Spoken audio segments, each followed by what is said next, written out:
গাজীপুরের কালিয়াকৈরে ৭ মাসের অন্তঃসত্ত্বা এক নারীকে ধর্ষণের অভিযোগে শাহাদত হোসেন বয়স ২৬ বছর নামে এক যুবককে গ্রেপ্তার করেছেন পুলিশ।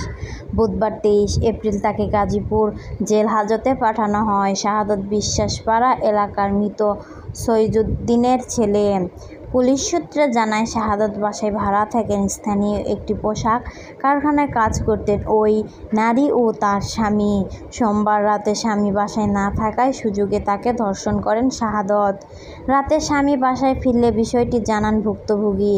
তারা আরও জানায়, ঘটনাটি স্থানীয়দের জানালে ক্ষুব্ধ হয়ে গালাগাল এবং বাসা ছাড়ার হুমকি দেন শাহাদত। এ ঘটনায় মঙ্গলবার ভুক্তভোগীর স্বামী কালিয়াকৈর থানায় মামলা করেন।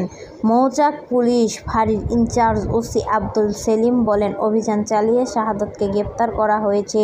ধর্ষণের শিকার ওই নারীকে ডাক্তারি পরীক্ষার জন্য গাজীপুর শহীদ তাজউদ্দিন আহমেদ মেডিকেল কলেজ হাসপাতালে ভর্তি করানো হয়েছে।